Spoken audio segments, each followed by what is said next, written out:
You guys ready to make the magic happen? All right, boys, let's do this. We are go in 5, 4, 3, 2.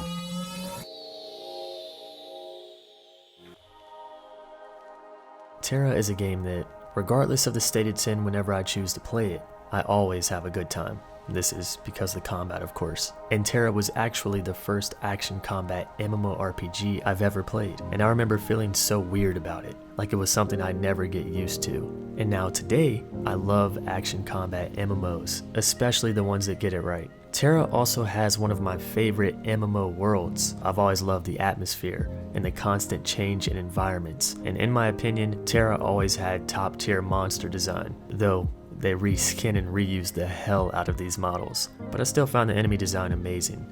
So I think they get a bunch of things right when it comes to this atmosphere, monsters. I always tell people that this would probably be my favorite MMO if it wasn't for its poor optimization back in the day. That's what really killed it for me, because I used to be really big on PvP and I thought the battlegrounds were amazing, but what wasn't amazing were player models not loading in, attacking gray silhouettes, and having PvP feel more like a jittery clusterfuck than a smooth battle based on skill. These days, TERA has put a feature into play that will optimize your game for times like this. For instance, with the new Guardian Legion missions that have you traveling around the map with other players, completing certain tasks, because of the amount of players that can sometimes show up, it will tone things down a bit to give you a smoother experience. And once you exit an area or event like this, your settings will return to the previous configurations. Now, I've played TERA a few times on this channel, checking out the game back in 2016, checking out the console version, but this time we're revisiting the game in 2019, the PC version to be specific. And we're going to see what the current experience is like. This isn't going to be a super detailed comparison of then versus now, but more of a fresh experience, because jumping back in on one of my 5 characters that I haven't played in years is going to have me lost. So I figured it'd be best to create a new character for this video. And they've added a lot to the game since the last time I've played. The level cap has been extended to 70 from 65. Certain class and race combinations are now possible, like the furry and male brawlers. There's new awakening skills, a treasure map system, tons of new dungeons and raids, and as I was editing this video, a new patch rolled out making changes to the questing system. They mentioned how it wasn't helpful enough for leveling, so they decided to reduce or remove ineffective XP and provide gold and gear tokens. They also made some changes to story missions to help connect the story a bit better, but to be honest with you, I've never looked into TERA's story and haven't the slightest idea as to what's going on. The lore of this game never really appealed to me, but it's cool to see they're making changes like this. And I've never really experienced TERA's endgame for myself. I've hit max level on a few characters, console and PC, but that's always been where I stopped. Maybe in the future I can dive deeper into this game and see what I've been missing out on, but for now, let's see how far we can get. Alright, here we are, character selection. Let me explain. This guy was like my first, I would say this was my first main character, last online in 2016. And then afterwards, I made a ninja when this class came out, and I got it to 65 within 24 hours. That was like a challenge for an exclusive title. Then the Valkyrie came out. I wanted to do a video on this, but never really got around to it. I made another ninja because I started playing with a group of friends this year. That didn't last long, so goodbye friend. And just a couple of days ago, I made a Reaper, but we only got to play the class for a few minutes because the stream recommended or begged me to play Wizard 101. So what we're going to do for this video, I've never played a Reaper before. Let's not count that 5 minutes. So let's start fresh with a head start, if you get what I'm saying, because Reaper starts at level 50. And yes, Reaper is exclusive to the Ellen race. I was gonna go for a little fox girl. Okay, so the voices, just listen. None of these fit a loli, except this one. So I feel like we kind of have to go with 5. You look hungry, friend. Do I? 2 popori go into a bar. Okay, don't tell me a joke. First quest, kill these things.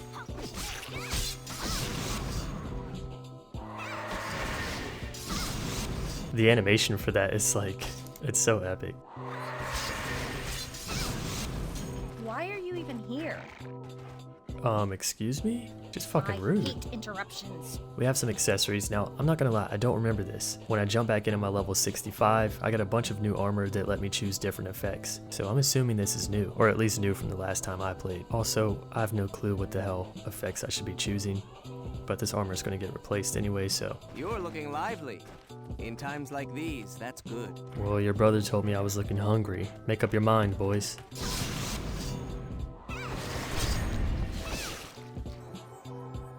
So how is the questing experience? How is the introduction to Terra? Well, Oh, that mouth of yours looks good when it's closed. oh my god, the NPCs of Terra are so rude.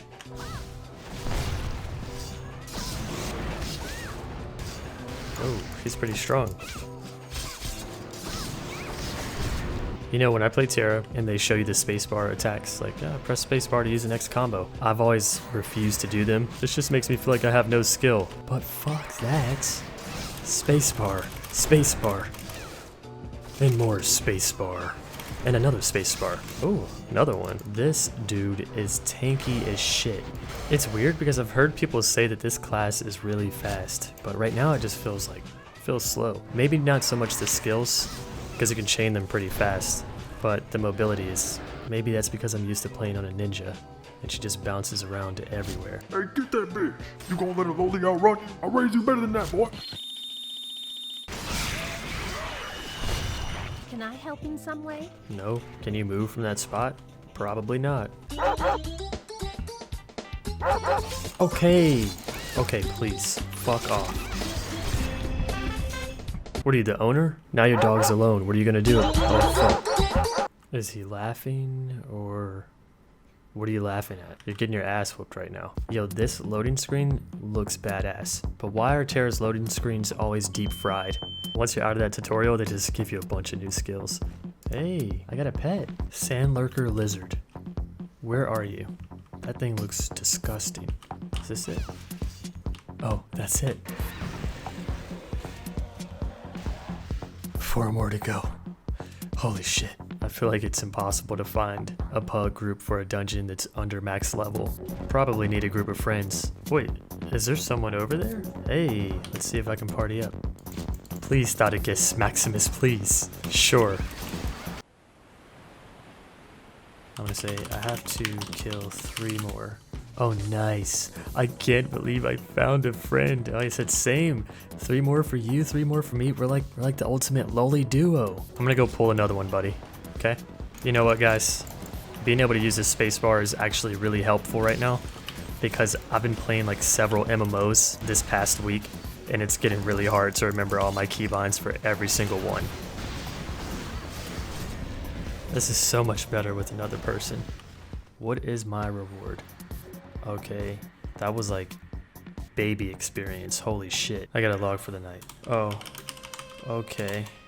Nice meeting you. I'll friend you. We can play tomorrow. Yeah, man. See you tomorrow.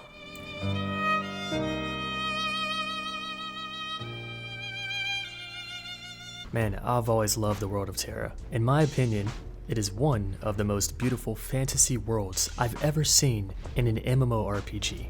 I would like my loli to look a bit cooler. Oh shit, here we go again. Containing a Series 5 Tantastic swimsuit for female characters.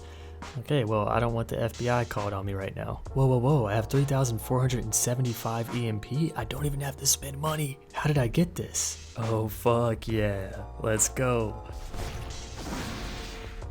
Oh, look at that. I killed that little thing and got some avatar weapon shards. Not bad. Wait, you ask what's an avatar weapon? Avatar weapons are instruments of incredible power created from fragments of discarded weapons used in the Divine War. These relic fragments are found as traps for monsters. Go fuck yourself. Holy shit, I got a battleground. What the Okay, let's get familiar with our skills. 1 is clap. Clap that ass. Who's Thanos? No! Whacked. Okay. Oh. Okay. I've got all the shards I need. Create fish hooks. Now let's enchant. Okay, so I just queued up for a dungeon and I got a match in like less than a minute. How'd I do this? People are still queuing up for dungeons? Well, I just watched a guide by a guy named Josh Strife Hayes, and this guide says that there's a specific level 58 dungeon you should queue for that gives you a ton of experience. I will link his guide in the description below, but I guess people queue for this dungeon to level up, which is good news for me, because the first dungeon I queued for, I never got a pop, and I was like, wow, is this game that dead? I would assume people are queuing for endgame dungeons, but At least people are still trying to level and queuing up for something. But this place looks fucking awesome. What do we do? Oh.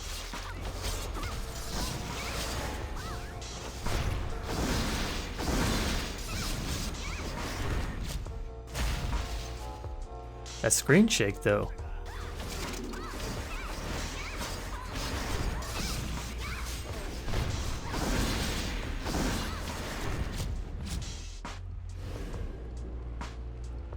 Here we go. Fighting the winged dragon of Ra.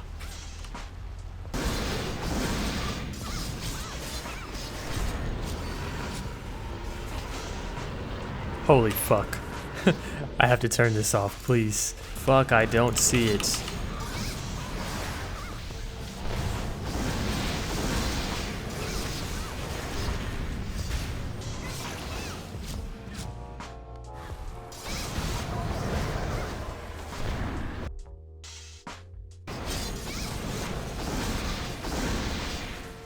Holy shit. Okay, that is a lot of experience.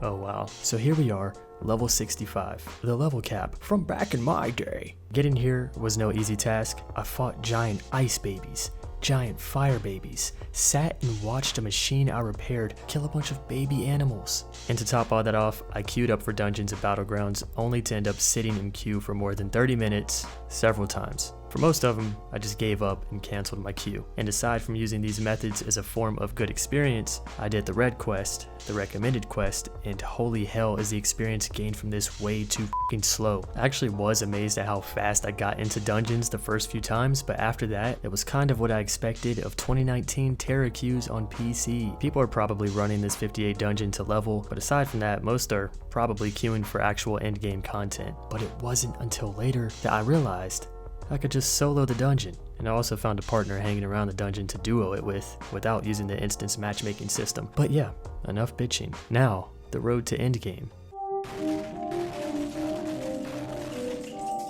Wait a second, did I say endgame? I just lied to you guys. Doing some research, seeing the best method to level from 65 to 70, I came across a few articles telling me that it will take anywhere from 150 to 200 hours. Most of these are a couple of months ago, but even if they patched it and made it a bit easier, it's not going to be something I can reach in this video. So we're just going to explore a bit more. Let's adventure. So once you hit 65, you get a new quest, skills and glyphs. Also got new skills. Oh, what?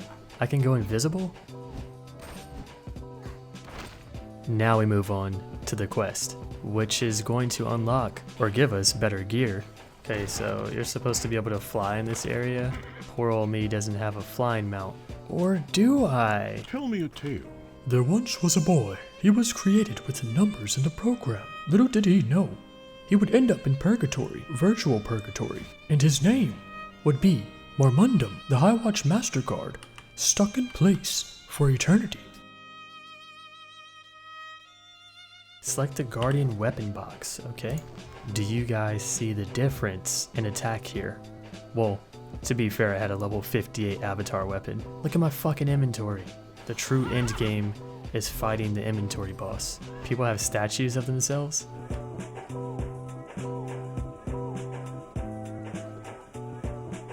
That's badass. Ellen DeGeneres. I love it. Oh, Lord, look at all these new dungeons. Filthy wretch! How dare you enter the lady's chambers without permission?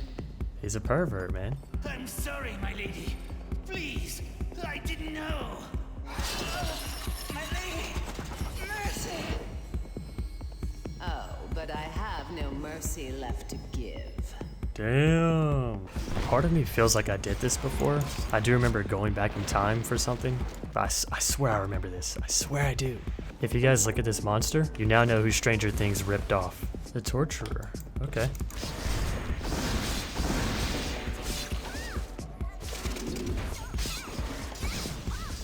What's going on here?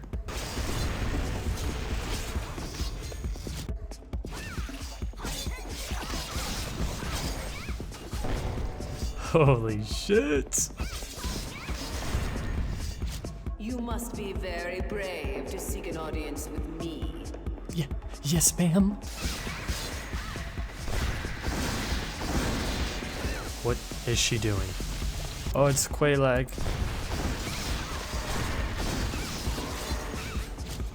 This is actually amazing. Do you see how fast my skills are going off? It's insane. Now I know I'm hitting spacebar. Yeah, that's right. Say what you will. It's crazy how fast it is. Holy shit. So, what happened from here? I'll tell you.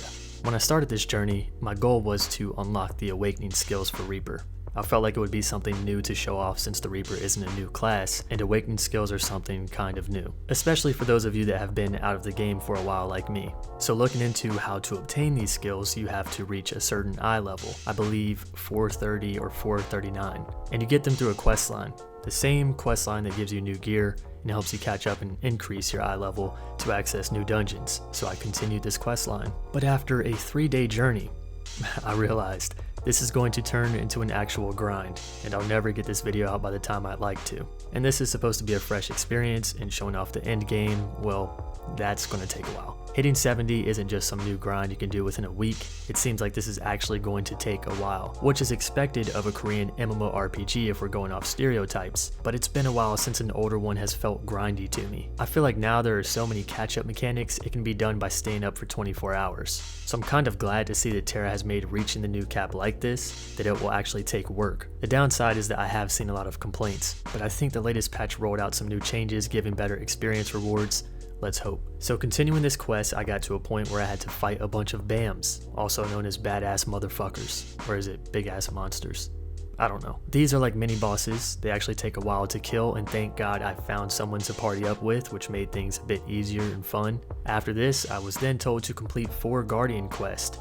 And I've never seen these before, but opening your map you can teleport right to these quests. They're like timed world quest, and it was really cool to see other players doing it, because most of this journey I felt alone until I hit the city of Highwatch, which had maybe 30 or 40 players in it. Now, these quests range from different things like collecting orbs, fighting a boss, killing a tribe of lizards, and then fighting a lizard boss, and I actually like them. But to complete this quest and move on, it was going to take a few more hours, which I'm okay with, but I think it's time to wrap up this journey for this video. TERA. How do I feel about it? I still fucking love this game. I've had my issues with it in the past, but I still think it's a fun game to play, and I'm unaware of the current state of the game or relationship the publisher has with its players, but if I was to judge from the comments on YouTube that I saw while finding footage for this intro, I'd say it wasn't the best. However, YouTube comments tend to always be a bit toxic, and sometimes the negative bunch is more outspoken. Player charts show this game was averaging around 720 on Steam for the last 30 days, but keep in mind there are people who play it from the actual client and not Steam. I'm unsure whether or not Highwatch is the end game main city, but if it is, I would expect to see more players there. Even in the starting main city, Velica, there weren't many players there. Regardless though, I think if you have a good group of friends to play with and just want in on PvE, none of this will really matter because you'll be able to do the 3 to 5 player in-game content. Or if you can find yourself a good active guild, I'm sure you can still do fun things like guild PvP. Even with ArcAge's player count, the population worked and content was still there. It felt active. All I'm saying is, don't let this hold you back from trying or returning to the game. If you like a game or enjoy a game everyone else shits on or claims is dead, fuck them. Enjoy your game. I really like how TERA's content is still difficult, and I really would like to do the end game stuff, but with all these videos and MMOs on my list, there's no telling when I'll get around to it. The optimization seems much better, and with that new auto change setting for when things get bad, it really helped a lot, although the feature wasn't used too often. Someone did say something to me about memory leak, but I didn't experience it this time around, so not sure if that's there. I had a good time towards the end, but I can see where this is going to get grindy. So if you're not into working for weeks or months to achieve high tier gear and run in-game stuff, I don't know if this will be for you, but if any veterans want to throw in any useful info, feel free to do so in the comment section because I'm just a returning scrub and still kind of a noob. TERA in 2019, I hope you guys enjoyed this. For this video, I used a program called Exit Lag. It's a company I partnered with a few months ago because I really like their service. Unlike other VPNs, Exit Lag does not disturb your connection outside of the game client you were using it for, and I've used it to play every single foreign game like Lost Ark, Project Air, or Ascent Infinite Realm, Astelia, and more. But for this video, I decided to try it for a game located in my own country. With this program, you can reduce jitter and packet loss, giving yourself a better connection to the server. So for those of you who are playing outside of NA but want to play an NA game, this would help a lot. Or those of you playing Blade and Soul but want a better connection to help you with PvP, this would work for that too. You get the point. Being partnered with them does not mean I'm required to plug them in each and every video, nor does it mean this video was sponsored by Exit Lag, but it is something that I think you guys should try out. And if you want to, there's a referral link in the description below with a free trial. If you like it and decide to sub, then it will support me. Now with that being said, I'm about to exit my ass out of this video. I'll catch you all in the next one. See you soon, friends.